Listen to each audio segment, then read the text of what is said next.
we just have to jump right into it. It's game number 2, game number 10 by the ball vision numbering.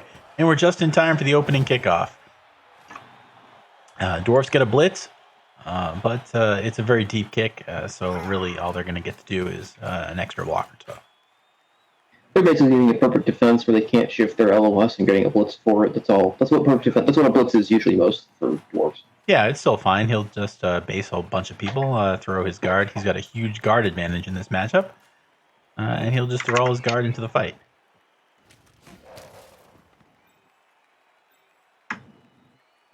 Went after the wrestle ghoul and got wrestled. Got wrestled. Shatterdice made the same choice that the Kimry did with Crucifer, as to instead of having 2 heads on their carrier or on some other player, they chose to have extra arms. Yeah. I think the extra arms is even less useful when you're agility 3. Mm-hmm. And you already have sure hands. The only thing you're ever going to use it for is to pick the ball up, which is something you're only going to do 1 or 2 times a game.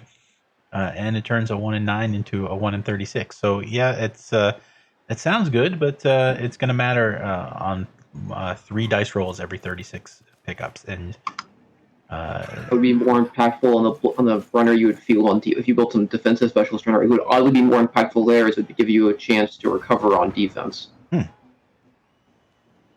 I think. Yeah, and of course his extra runner is the player that he's not fielding. The spare runner is there to survive, is to be there and to also carry the ball when your other one dies at some point. He's there to be a spare. Defensive specialist, which is not I should point out, defensive specialist is not a common thing people do, but it is something they would do. When they want to have 2 runners and don't want to have 2 ball carriers. Yeah, I like even some people will occasionally put wrestle on that second runner, and then he's a backup ball carrier in emergency, and he's also a useful sweeper. Team where moving 6 is the goddamn sprinter of the team. You do have to consider having one as a sweeper for you. The issue is they just don't get dodge, and you really do want to have dodge on your sweepers. There's also the question of whether dwarves are just better having another player with guard jamming into the line to make getting past that harder. So always a trade-off there in that build. We've got a question in chat, and sure, it was towards the end of the last game, but we really didn't get a break, and we just jumped right into this one.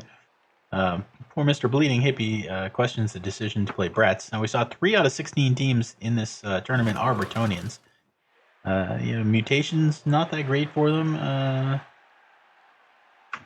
and high enough TV that their advantage at low TV is that you start with 4 block and 4 wrestle. Actually, Colian didn't even start with 4 blitzers. He only has 3. So that's a little bit of an interesting one, but I would probably feel that birds are worse in this format than humans overall. Yeah, humans you would think would be just a little better with the strength access on the right players. And there's enough TV around that you're going to get some... oh dear, there goes your runner. Only badly hurt, so that's a pretty obvious Apo, but you hate to have to Apo your runner on turn 1. So there's something really interesting there. Oh, hey, big pickup fail. Or it could have been, if he had sold the runner, actually, that would actually have been a pretty threatening pickup fail. But yeah, nobody that's can a weird get to this guy. For having a spare runner, if you invest in the other one that you have to Apo it, what's the point of the spare runner if you're already devoting an Apo to save that player, right? Again, it's a badly hurt, so maybe it's just the thought of, hey, it's a badly hurt player, it's a guaranteed player to come back, so let's just go ahead and use the Apo on it. But that is a weird thing that you're going to invest the team value to have a spare player that you're then saving with an apothecary. Yeah, it's an interesting thing to think about. So is it a mistake to Apo that guy? Because you've got a spare runner? I wonder if it's a mistake to be feeling on defense at all, to be honest. And not have a spare out there, because he is such a better carrier. If you want to Apo him to save him, then, maybe just either maybe don't have a spare and have another long get out there on defense, or another Troll Slayer, even. Like, if you're going to have armor value 8, maybe have to be a Troll Slayer with block and frenzy to do stuff. And not the block sure hand's extra arms. Runner that you do want to protect for your offensive drive. Yeah, you're not really expecting to need to pick the ball up on defense. Sure, it's awesome if you can sack the ball carrier and then pick it up yourself, but odds are that you're not going to have to do that very often. So having the guy with extra arms and block around, he's not going to get to do much on defense. It's also a fact that because dwarves on defense typically aren't going to use rerolls. I say. Yeah, as he rolls a 1 die. As you take a 2 dice, as you took a 1 dice for no reason there's no reason that shouldn't have been a 2 dice block. That was a mistake by Shatter Dice. Yeah, maybe he just forgot. He forgot what all the guards were, because there was some guard around. Yeah, he left the issues he left. He should have taken that Blitz first, and if we've had that B2. I just wonder if one more like Longbeard or with guard or something would be better as another skill than that, having that runner. Or having the spare runner even on defense. Because that Apple feels better. Yeah, even looking at this team where he's got 2 players where he added 2 skills, guard and mighty blow. And for both of them, I'm thinking maybe you leave off some of that mighty blow and you have 1 or 2 more guard on another guy somewhere. I think he picked the guard number. I think is pretty clearly he picked 3 guard, 3 mighty blow for the 3 LOS sets. It's pretty clearly I think the choice there. Okay, that makes sense. And the 1 claw mighty for the blitz if you need it. So I think that makes sense. But yeah, dwarf builds in these formats are always there's a bit of give and take. It's just it was probably just I'm using the Echo there because it's a badly hurt, so it's a guaranteed return, more so than I need to save that runner. But it does feel bad to have a spare runner and then have to save the other runner so early in the game. And then the second half comes around, and there's a decent chance that one of those runners is still going to be on the bench for the second half anyway. But, you still want to keep your numbers up. You are facing an undead team with Claw. It's a necromantic team, so of course it has Claw. Yeah. But every team in this tournament has Claw, so you're going to see slightly higher rates of attrition than you normally would with dwarves. Popping out there. Yeah, I say as he claws somebody into an armor break.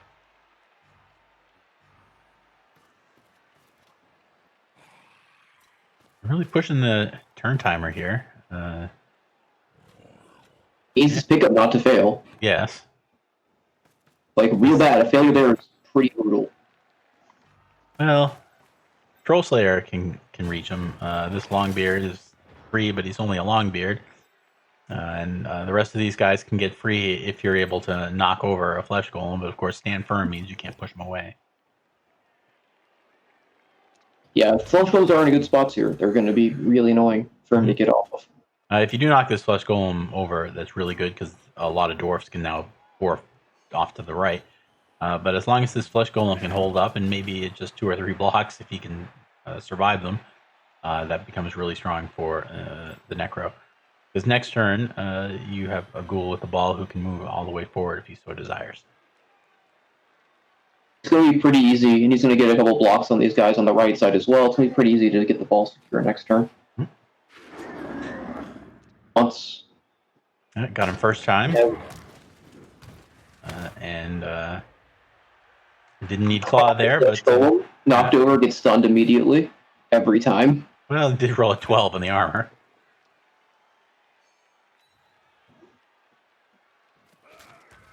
I'm going to get that guy too, and now he's got some choices. Do you pour guys down to the right, get in the way of where the ball carrier would like to be, or do you just continue to push people off to the side and keep them maybe a little farther back? Eyes with this tackle guy. No, he chooses not to. He chooses just to base the other tackle white. The second time. All right.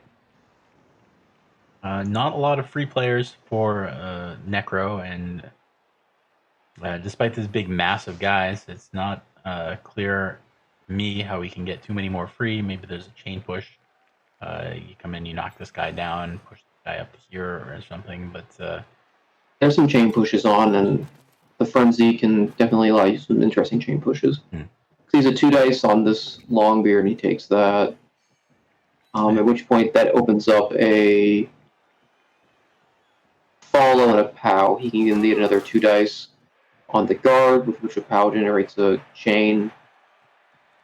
2 dice with the flesh golem. So we might already have a 2 dice on that blitzer with the flesh golem. Oh yeah, I might even be able to do it like this. Well, no, the flesh Long beard. No. Yeah.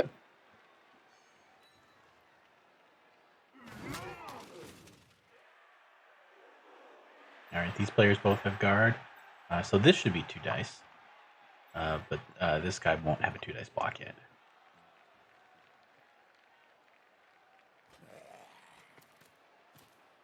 Yeah. Zombie gets to take a hit. And the white gets to take a hit, so he gets to clear off his players again. Yeah. Unfortunately, doesn't really get to position them where he wants. So we may just have to leave the ball in the backfield by itself.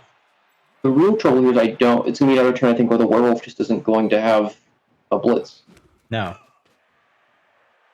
Well, with all this guard, it's unreliable, but you kind of want to be doing them like every turn if you can. That's how you win this. That's the Claw Mighty Blow Frenzy is kind of just a good win card here. You'd probably like to be playing it. You just can't. Well, nobody can reach the ball, so he's got it safe for now.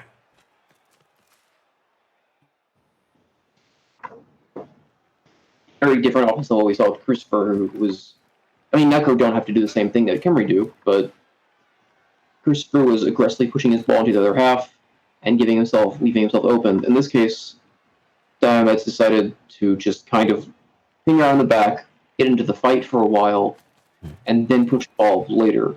I think, especially with the removal early on, that makes sense, because he is still up players this drive. I don't think Diomed had really a whole lot of choice, though. No. Between the blitz and the deep kick. He rerolls GFI? This is kind of how he had to run his offense. Claw Mighty Blow on the werewolf. Claw was not needed, Mighty Blow was enough there, but does get this done, which is pretty big. Now he's got problems. Where do you go with the ball now? Do you run all the way to the left? You can put the ball here. You can stand up the flesh golem, bring this other zombie over to screen a little bit, and nobody can really reach him. He can form like a proper screen. Yeah. And he's threatening to just outrun the dwarfs and get away. And looks like that's what he's going to do. Nichols flesh golem standing on a whole bunch of dwarves that would want to rotate over, and the other ones have somehow managed to move themselves all the way to the right sideline, which is probably a bit aggressive. Now he's even going to try to GFI here a little bit. If you're going to do that, it would have been ideal to stand the flesh golem up first.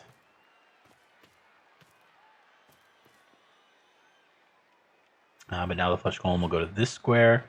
Flesh golem might be GFIing to base 2 more. No, I don't. I like him just where he is. Oh no, not GFIing, but he did it anyway. I like him where he would have been here because it's still a good screen.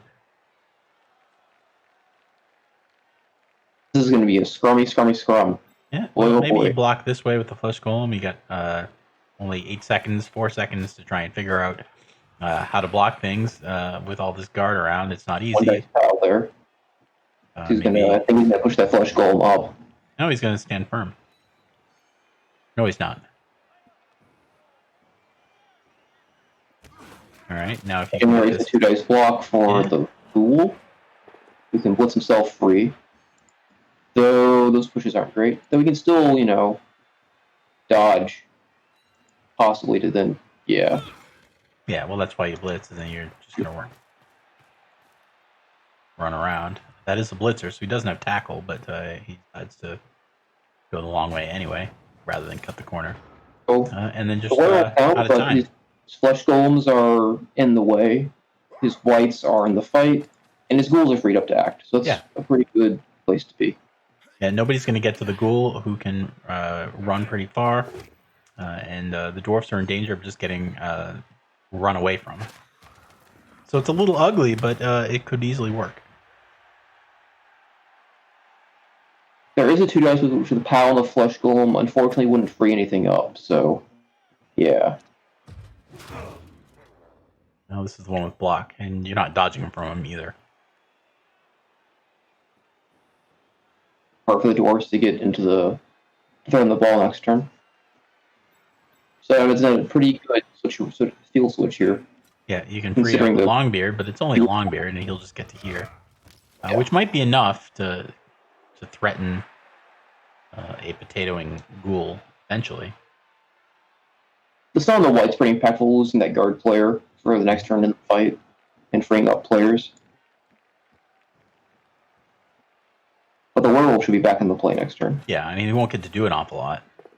Maybe he'll stand up and blitz this guy if he still has a 2 dice block here, which it looks likely that he will, but that's about it. Once he's done that, there's nowhere to go.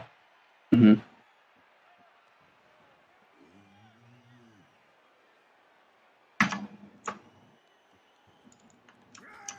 All right, and this Longbeard is free. He should be getting back in as far as he can. Stand firm doing things once in a while. The ghoul is marked, but still not on tackle. That's a blitzer. Mm-hmm. So with 2 heads, it's pretty easy for him to get away. That GFI is aggressive, but I think I see why I did the GFI. The GFI is what he can threaten the sideline with a blitz. Okay. All right. So you have a GFI to mark this Longbeard with a Flesh Golem, a double GFI to blitz him. The ghoul will, of course, just run forward. This ghoul will probably just dodge and also run as far forward as he can.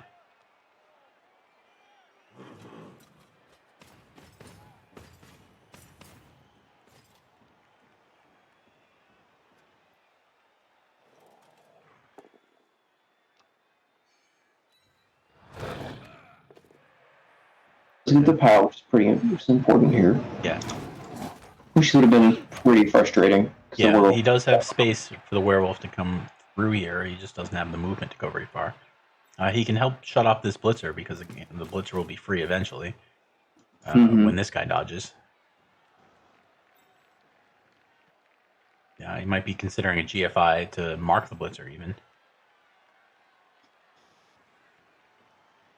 It's a little scary. That ghoul is basically getting himself for that ghoul is dodging every time with the 2 heads, right? So right. Maybe you do the GFI with the. Right. This guy, the Troll Slayer will clear that blitzer, so the blitzer is gonna be free to move. Mm-hmm. Yeah.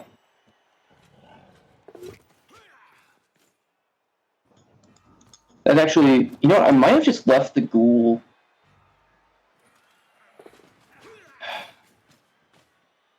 I would have been tempted to have just left the ghoul in that first square he dodged out into, because I don't see how the blitzer gets through at that point. And if you're going to do that dodge with the white anyway, that might have been enough. 4, 5, 6. He's got 1 die on the ball with a Longbeard dodge and a couple of GFIs. Yeah, the issue I don't think here at this point is blitzing. He doesn't have a recovery. No, but I think we also do 1 die with the I guess if he gets a knockdown, he has a blitzer for recovery. The issue is that now that the werewolf is free, sideline play is very scary. And the werewolf is free right in the middle, so he can get to anywhere. Yeah, werewolves are not Troll Slayers. Werewolves, once they get to the middle of the field, are going to prowl. They're like witch elves in that they just completely shut down sidelines by just being around. He can mark the werewolf if he wants. The thing is, it's not really that bad for Diomed to just score in his next turn, which he can do pretty easily. He's 1 GFI away from the end zone, so it's not guaranteed. But 3 turns is not an awful lot for the dwarves. They will have 2 runners, so they can try some plays, but it's not going to be easy for them. This looks like we're going to be basing the ball. With we basing the ball with some GFIs? Or are we just going to stand in front of the ball? I think he might just. Nope. He's just going to stand in the general area. Feels Thanks to like he base the might. base the werewolf, which is pretty good. Yeah, feels like he might have to try and score here. An alternative is to use his two heads man to dodge up in front and block off this Longbeard that blitzed, and then just run past him, or even blitz with the ball carrier. Mm-hmm. Because, there's one blitzer here, but the three guys who are farthest back are all Longbeards. If you can bring this guy over here to shut this off and just hide over here, it's hard for anyone else to reach.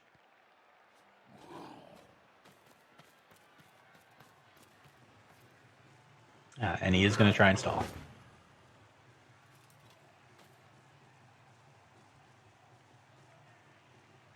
Which still feels pretty safe to me. Worst case, you 1 in 36 this tool dodge out here, and you're giving up 1 dice against a block. I think what he does is he blitzes with the flesh golem to then relocate the flesh golem onto the topmost Longbeard and then dodges out. Yeah, that's possible with too. The tool. Roll that. It turned into 1 in 81 by doing the block first. Look at that proper play.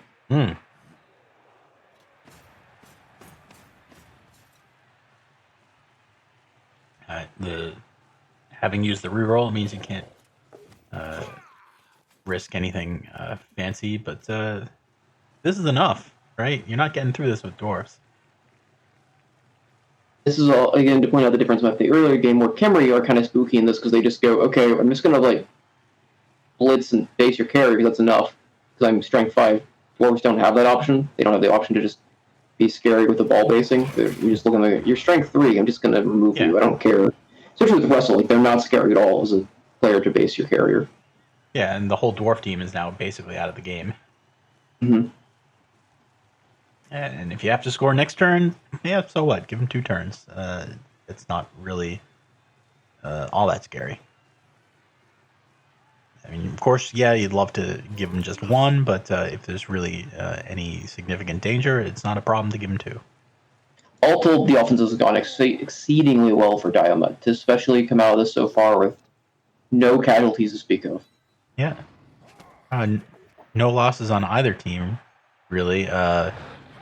Shattered Ice, of course, as I say that, the werewolf gets cast. Generation and the Apothecary have done some stuff, but there hasn't been any permanent injuries going in the second half. I was trying to say before the werewolf got himself cast, the only casualty we've seen was the dwarf runner on turn 1 got injured, but Shattered Ice used his Apo to save him, so he'll be back for the second half. The werewolf just got cast, and he regenerated. Talking about teams that are healthy going in the second half, it's always a bit of a caster's curse, or it's always going to be one. When you have a claw pile, when you've got dwarves and claw mighty blow on the field, right? So. Mm-hmm. And as soon as we start talking about removals, they just keep happening.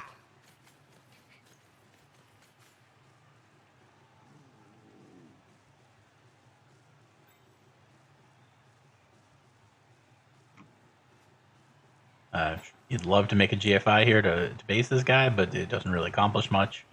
And Shattered Ice would probably rather save his reroll because he is going to have to score in 2 turns.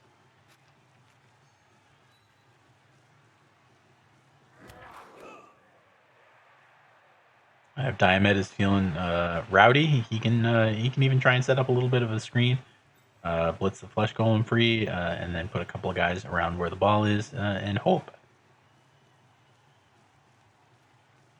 But I wouldn't feel too bad about scoring right now either.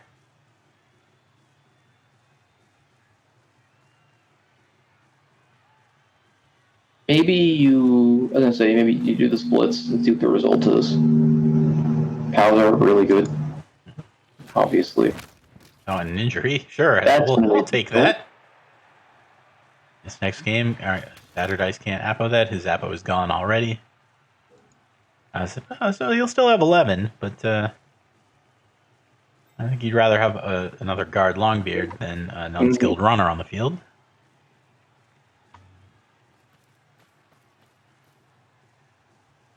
And it looks like he's thinking about that stall. They put the flesh golem here or here. We won't stall one more turn. This is a pretty safe stall, all things considered. the flush golem up to the right, and you're done. This is the Blitzer one, so he's agility 3 and movement 5. Nope, he's just going to score. Guess he didn't see a way without like a GFI maybe to make that. 3, 4. No, he could have put the flesh golem in this square, 2 to the right of the two heads ghoul, and he's got a pretty solid screen. I think that even I was thinking that maybe I just read it, but I think even with that was a 3+ and 2 GFIs for a 1 dice block. It's possible he could have run around. I think that's a bit too risky to give up. Maybe he was just looked at this clock, so he only had 4 seconds left, and was like, I don't have time to work out how safe this is. I'm not going to risk it. And also considering, it's dwarves. Yeah. One giving up a hit on the ball for 1 versus 2 turns is not probably worth it. He's going to set up pretty deep here.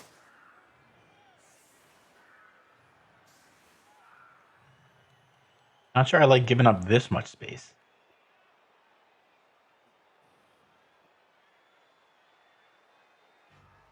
Dwarfs probably not fast enough to take advantage.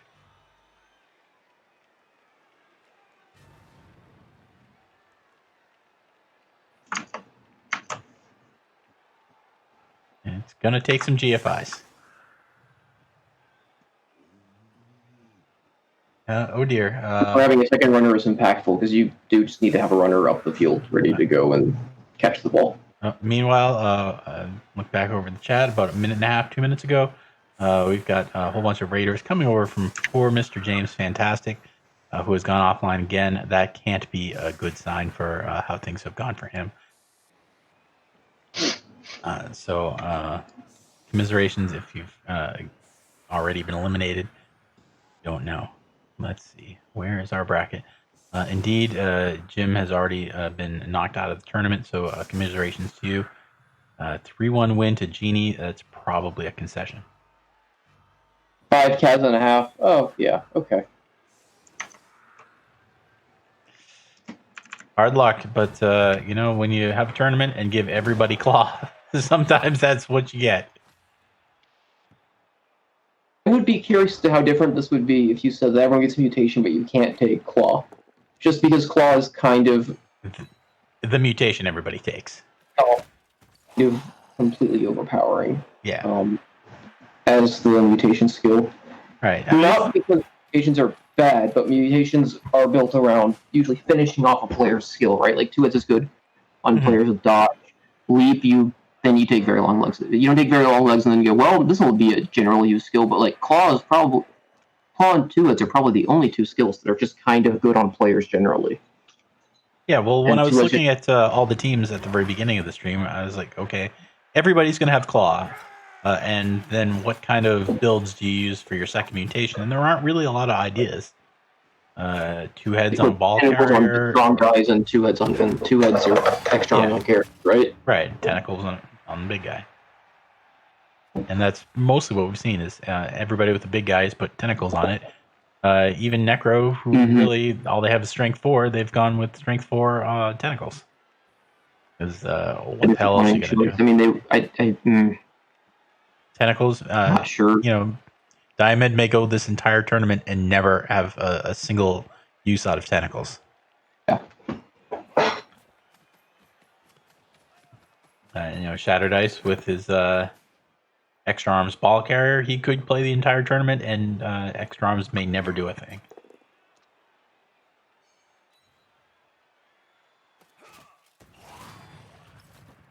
But that's just how mutations are. There's Claw, which is vastly overpowered, and everything else, which does very little. So maybe, sure, it's more balanced and interesting if you say, all right, everybody has to pick a mutation, but it can't be Claw. But on the other hand, that just might be boring, because who cares what you pick? Because you're not going to get much out of it.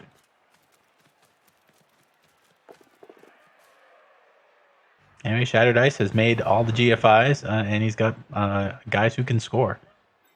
The Blitzer is 2 GFIs away from the end zone. The Troll Slayer is 1.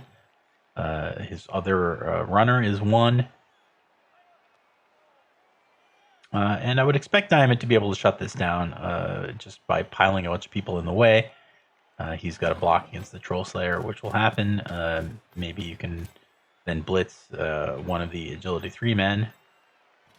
Probably the runner for choice, because all you need to do is push him once. You want to push him twice, so I guess if you can hit him with the werewolf, that'll be desirable. But there's no easy way to do it. Maybe if this Flesh Golem can knock down a Longbeard, follow up, then suddenly you have guard over here too. And it looks like that's what he's starting to set up.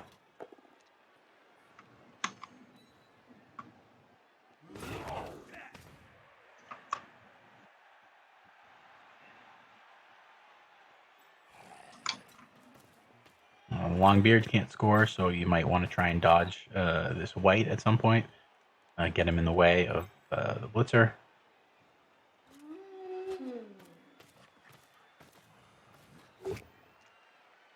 For the surf is interesting. Oh, I would have kind of. Yeah, he's just going for a surf instead. Which, me, I'd have been more tempted by. I think I would have gone for the 2 into 1 on the runner, yeah. Because all you want to do is range entirely. Yeah, exactly.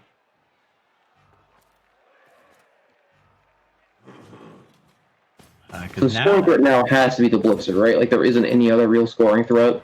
Yeah, it has to be the Blitzer. Yeah. So the Blitzer going for after the. You can free the Blitzer with a frenzy trap. Yeah, he'll hit with the frenzy trap and a frenzy trap himself probably, and then you'll hand off to the Blitzer, who will then blitz and dodge through. I think that's the best play. Yeah, and it doesn't even look that hard all of a sudden. Yeah. There are no GFIs, so you can just walk right up here and hand off. Yeah, that's actually pretty, for the situation for dwarfs, it's actually pretty good. Yeah, I'm a little surprised that they have this opportunity. I don't see a clean way to make it easier than that, so I think you just do the 1 and do the -2 first, then you do the handoff, and you do the blitz through. All right. Yeah, see how it goes. But if you get a POW, then it doesn't matter with the There you go. And off now on 3+. He just needs a push now on the blitz. Can you get some guard in here? 1, 2, 3, 4, 5, 6. Not effectively, no. So I guess it's just 1 dice for a push, but you still got to catch the ball when he hands it off. And you didn't do that, but he got a reroll. This isn't just for a push here, right? Because you have to follow. Yeah. No, a push is good enough because he can dodge through. Yeah. And he does make the dodge, and he does make the GFIs, and there you go, touchdown. That looks hard. That's easier than a lot of 1-turns. Yeah. It's easier than a lot of 1-turns, even for like what else is escaping.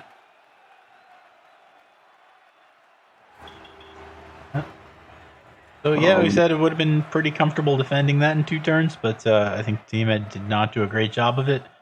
Yeah, and Shadow Dice random Longbeards as opposed to scoring threats, it makes it a lot easier. Yeah, Shadow Dice had a pretty obvious play to make, and he was able to find it and execute it, and it all worked out. And he still needed some dice, but you always need some dice. It's Blood Bowl. But still, that's a huge swing of the game, especially those KO failures. Right. Where are the undead at now? I keep saying undead. They're just necro. 3, 4, 5, 6, 7, 8. They still have 11 players. And the dwarves still have 11. We've talked about this in previous matchups before with necro, but necro can get real slow and real unreliable with a couple of their agility 3 go out. They suddenly become a lot less of a hybrid and more just a shit bash team. Right. An all zombie team is just pretty shitty. Mm-hmm. Even if 2 of your zombies have plus strength and stand firm. Hooray. You're still just slow and at the point where dwarves are just kind of going to stand on you and then just walk. Mm-hmm. I don't like this decision to set up this far back either. You can't be understated because it's puts Shadow Dice is in full control of the game now. Mm-hmm. Diomed has even set up a couple squares farther back than he needs to with this rule of 5.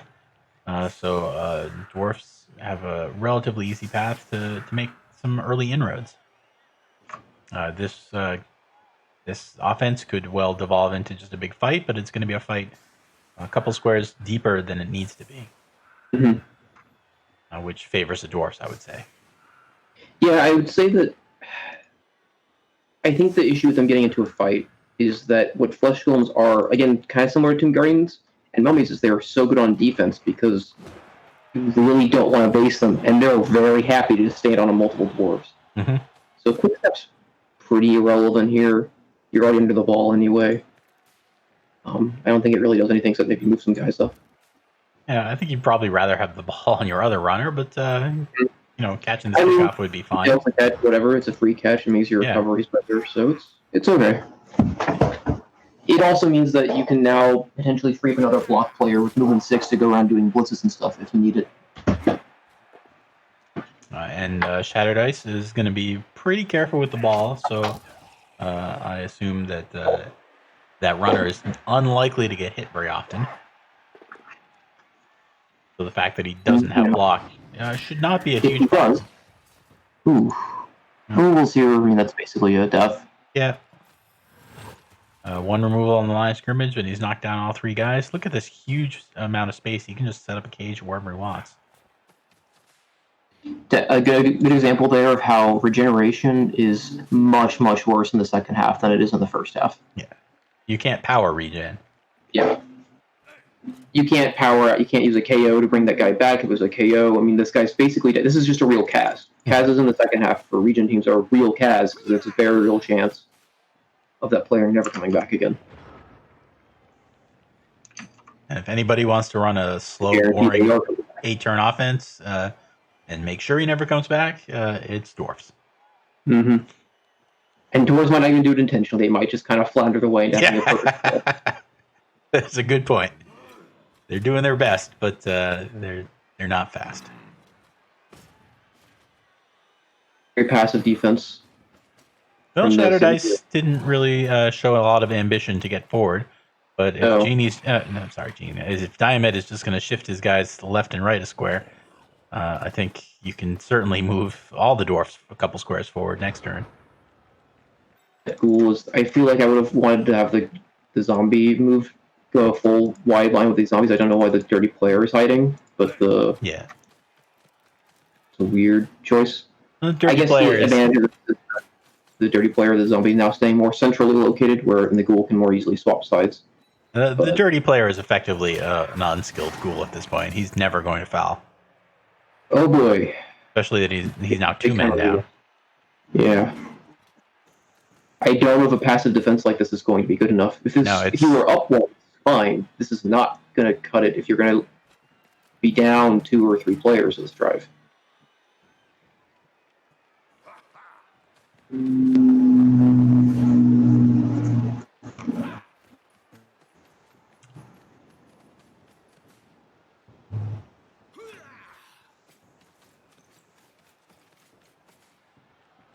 Zombies also not really doing their job. Zombies are good at getting hit. They're kind of you want them to just absorb a couple of hits, but they're getting removed so easily is kind of a problem.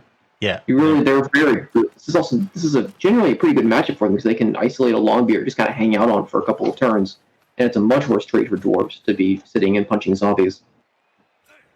But it's not happening. They're punching zombies and removing them, which is not the typical result. Exactly. And the dwarfs have got a huge blob of dwarfs, all 11 of them, all in contact. If I'm necro at this point, I don't know what to do. I think the flesh golems at least maybe marking some corners and trying to mark a couple of players here. Maybe you do a blitz with maybe you're trying to do some isolated blitzes with these with a werewolf on some players to try and get some removals to get your numbers back equal. That's what that looks like. But this is looking at maybe just facing even. Yeah, he'll try and pick off anybody who's straggling to the center, and the dwarfs will really have only one choice. But unfortunately, that one choice is go forward en masse, and it's a good choice. Mm-hmm. Yeah, Necro are a pretty good hybrid team. They do struggle in bash matchups if they go a couple players down, because until they have a lot of guard and their worlds maybe have Dauntless, their best way to punch up just isn't a very good one because werewolves kind of inevitably friendly drop themselves. More so than Troll Slayers do, and elves can just dodge their way around to getting easier blocks. And it's not a problem. Yeah. Or you might have. There it is. Yeah, All right. little connection problems.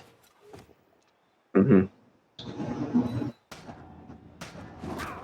This does stand firm. Could use stand firm, and that's you can't reroll that. Well, Nice.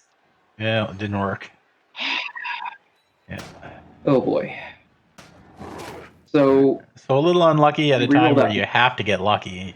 Yeah, and you reroll that because you don't think that you're rerolling because usually you'd save rerolls for overtime, but he's in a position where he needs to try and force a score of force overtime. Like overtime isn't really a likely result for him at this point. No.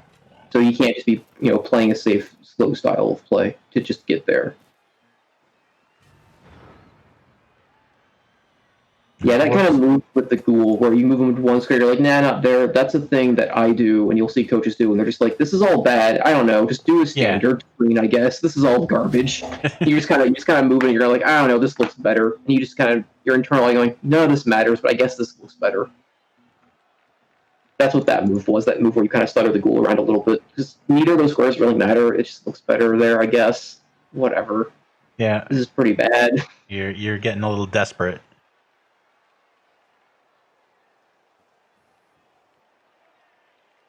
Both the Claw Blow were pretty shit with those 8 dice, neither one getting a knockdown in total. Yeah. This is also where if you had 4-minute turns, you just spend 3 minutes looking at that and still done the same ghoul thing because there's nothing better to find. Yeah. You'd be looking for it, but it's just not there.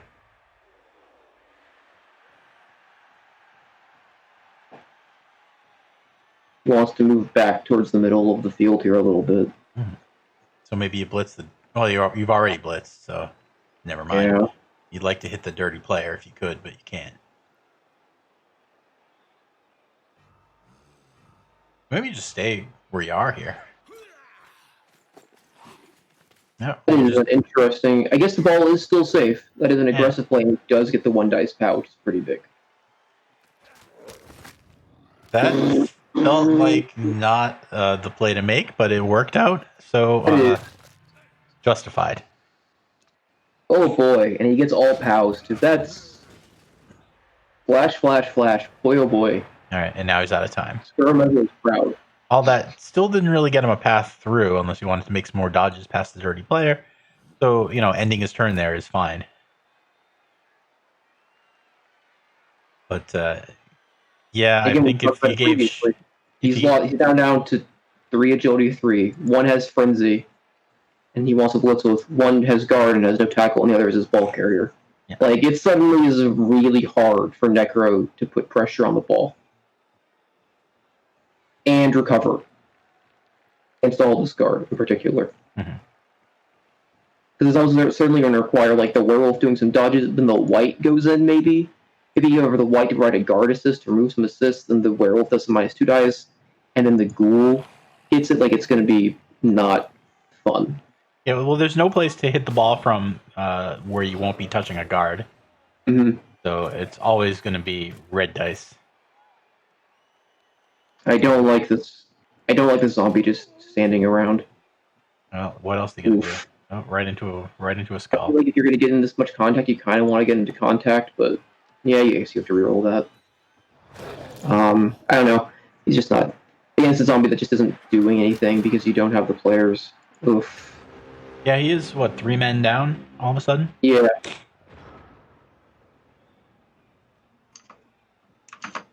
So at least the flesh golems are a little active now. You got to knock them both down again if you want to go somewhere with the ball. And he's looks like he's just going to knock them both down. I mean, we've seen people roll a million pushes before, so it's not unlikely. It's not likely. Yeah. So the situation where even if he rolls a bunch of pushes here, the ball's still pretty safe. He can just clear the zombie off the back and just kind of stand where he's at. All right, so that's 4 pushes. Well, 3 and both down.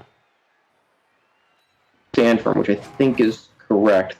Well, now things are open enough that you can just run to the left. They're kind of open though, right? Because you 1, don't 2, really 3, want to be 4, standing 5, around 6. that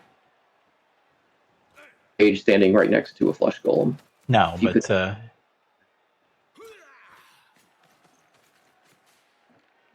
you'll have a whole lot of guard dwarfs around, so that golem stands up. You're probably going to have several dice on him to get him down again. it also looks like he can have a guard Longbeard, go and solo mark the werewolf, keep it from getting back into the play without a dodge. Mm-hmm. Just definitely, I think, the correct play there. The 3, having 4. the Well, it's a GFI for this guy to come back. no, it's clear now. It was a GFI before because the carrier was in the way. It's clear now. Or there's another Longbeard. The top one, the Longbeard on the 1000. Yeah, it's clear for him to just walk 4 squares and mark. Oh yeah, okay. I was thinking Yeah. put him in this square. But yeah, if you're here, that's pretty good. I might have just. I think even this is fine where he is, right? You have to dodge to get to the cage, unless you make this one die against the runner. I think I would like that way. The way it's harder, though, it's hard for the werewolf to get through. I might have wanted to mark so that he can't blitz the runner easily. He's your movement player, and he's just going to go right for that. Yep, he's going to go right for the runner immediately. Yeah. And immediately roll another really game 1 and 9, which he's got to eat because he's got another 2 dice block here. Not as good as Claw Mighty Blow and block, but at least it's another 2 dice block. Yeah, I do think Chatterdice would have been better off facing because that option wouldn't have been available, and that option is better than him, standing up and generating a 1 dice blitz to dodge himself out. Yeah. That blitz. Or maybe he blitzes somewhere more relevant to the ball. I don't know, but I don't think that. I think that was too easy of an option that didn't need to be there. I don't think whatever the situation is, the werewolf stays connected to the Longbeard at the end of that turn, so I think the Longbeard is still freed up. All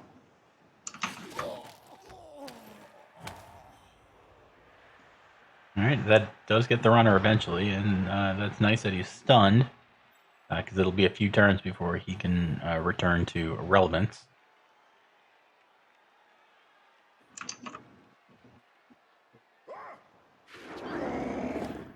Extra Arms Bot wants you to start thinking like rabbits in headlights. I don't know why he used stand from there. Now he's not going to use it, right? You can't. You can't use stand from, buddy. You gotta. Yeah, that's an oopsie by Chatterdice. He just rolls a POW, but eventually you're going to, but.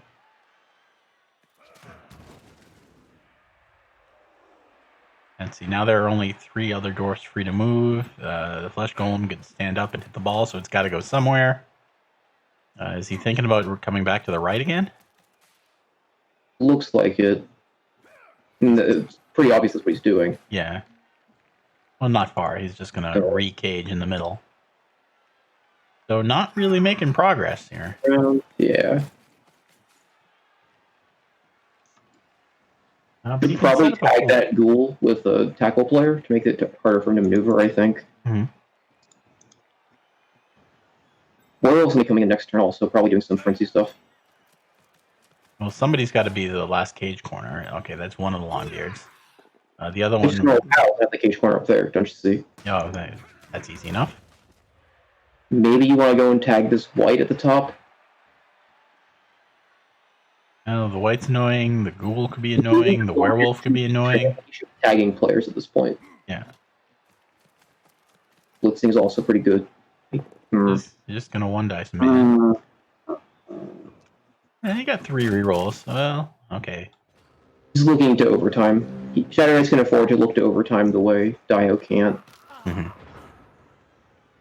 Yeah, that's fair. Still, I think there was enough. Or maybe blitzing other player. I don't know. I'm not super keen on that line. Again, he's somehow managed to get himself with a numbers advantage completely tied up on flesh golems. Which, I mean, I know that they're kind of magnetic the way trees are, but still. Yeah, now the werewolf is free to go do whatever, and he's just going to hit this random guy off to the right, and then move himself up. He'll have a zombie free. Maybe you could just base everybody. You go and you base the cage corner, that one, yep, and then the zombie gets the other one. And then... And where'd the dwarfs go?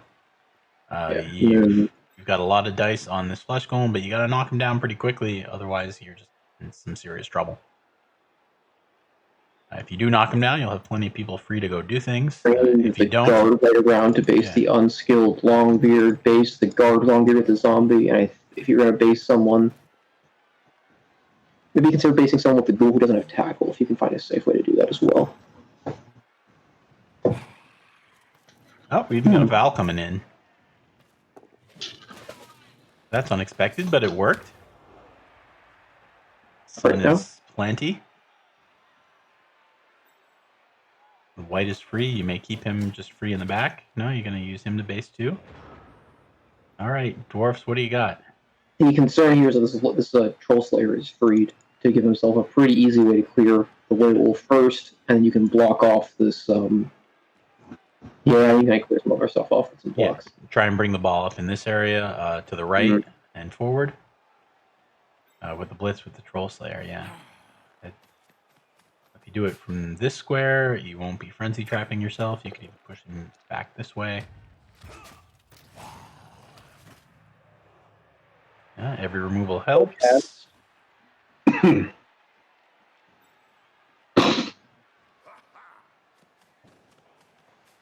Ooh, interesting. No, interesting choice here. Go after the flesh golem. And gets him, claws him. Stun is cool. I guess he's going to try and bring the ball to the left. Doesn't have a lot of people free to do anything, though.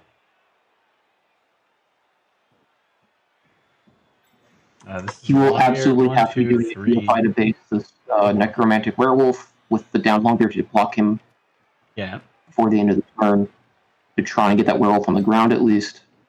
Now, this flesh golem does not have guard, so if you make that GFI, you can even 2-dice the wolf.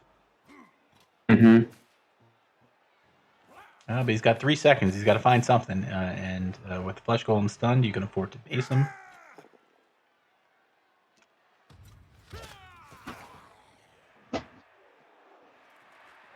I think he may have time trouble.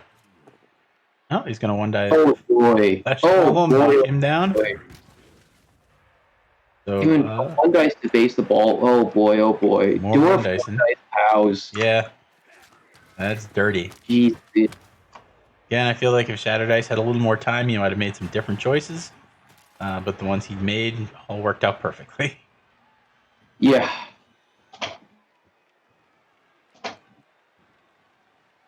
Those were some. Oh man, the stun on the white too. So like this is rough. Yeah, so the werewolf is stuck. Well, he doesn't have dodge anyway, so tackle doesn't matter. It's frustrating because I do think Dio has done pretty well with these flesh golems to keep them in the right places, and his dice have not helped him out either. I get tentacles on the ball. Yeah, nice. That's pretty good. He's played this defense pretty well considering. But I think Shadow Dice would have been really well served by having his extra arms runner end off here. Because if that's the case, this is not scary. Basing is like, all right, well that's annoying, but I still have my block extra arms runner ready to just pick up the ball, just be handed the ball and just trundle away from you. Yeah, got to get in scoring range now. It's turn 15. Now that handoff this turn is not a thing. You can't do it this turn. No, I guess you could throw a 4+ pass. Eesh. You're not going to. You can bring, I guess, the Longbeard up to here. Or you can swing this runner way the hell up here now. Use him as an assist for Troll Slayer blocks. You kill the actually cage south of the white and be in scoring range and have full X gauge. And then use your other runner to hang out, to go and help out with this. Oh, he's just going to go extra far. This way. Okay. Well, the Longbeard can move up, be an assist without having a GFI, and I guess if you get a push in the first block, you push into the other runner. Not ideal. Oh, no, I think this he's guy works. Going to push him into the Longbeard, and he gets the power. Yeah, he pushed him into the Longbeard, so now he's on tackle finally. It doesn't matter, he's stunned. There's really nobody who can reach the ball. It's easily in scoring range. 1, 3, There's 5, a Blitz now on the zombie to remove any way to get to the ball this next turn. Yeah, all of a sudden, it's looking hard. Should probably do a 2, GFI 3. blitz. Yeah, GFI to blitz from the top. Mhm. Or, nope, not even going to blitz him. Just park him in the way, which is fine. You don't really expect a zombie to make like 4 6+ dodges in a row. Yeah. So looks like Shattered Ice has done enough. See, it's to a 6, survive. 6, 5, 6. Yeah, and Negative 2 dice block. yeah. So commiserations to Mr. Diomed. You're 2 and out. There's no shame in that. It's a very difficult tournament full of excellent coaches. It's it's never fun to lose, but you give a very good account of yourself. So nothing to be ashamed of. Yeah, we're both just being complete dicks. Like, hey, we've got a full team. Look at us. That's great. Great. Yeah, pretty rough. Shattered Ice will move on. I knew that would be a good threat as one turn hero doesn't exist. Thanks, guys. Yeah. Let's see. I can give you some other results as they've come in. Colian has beaten Andre in the winners round. He's still he's 2-0. Also 2-0, Mr. Andy Davo with Undead. He beat Random Guys Bretonians 2-0. Colian and Andy Davo will be facing each other in round 3. Davo, I guess, will stream that himself. Crucifer with Kemri has beaten Elyod's Undead. That's a 2-0 win for him. He'll be moving on in the other half of the winners bracket to face Anarian, whose Wood Elves somehow found a way to beat Cyber Knights Ogres. So the winners bracket is Colian versus Davo and Crucifer versus Anarian. We may get to watch Crucifer and Anarian because that's the thing that's happening. I'm not sure if that's today or tomorrow morning. I don't remember exactly how things work. Over in the losers bracket, we have, let's see, Pupak has beaten Dionysian. So Dionysian, one of the pre-tournament favorites, is 0-2 and out. Pupak will be playing Cyber Knight. Elyod will be playing the winner of this game. Looks like Shattered Ice at this point. Random Guy he'll be playing the winner of Sean 18 and Ungern. That game isn't finished yet. And Andre will be playing Genie in a Human Mirror in the final losers bracket game. So there is one more round of games to play tonight. We don't yet know who will be watching, if anyone. We're waiting for Gdanik to work that out in real time. But there are still some games going on, so we'll get a little bit of a break after this, where I will finally be able to refill my coffee after 2 full games of Blood Bowl. Also, things have gone, they've moved pretty quickly. We're 2 hours and 10 minutes in and almost through 2 whole rounds. Usually there's at least one game that takes a little while, but hasn't really been a problem yet.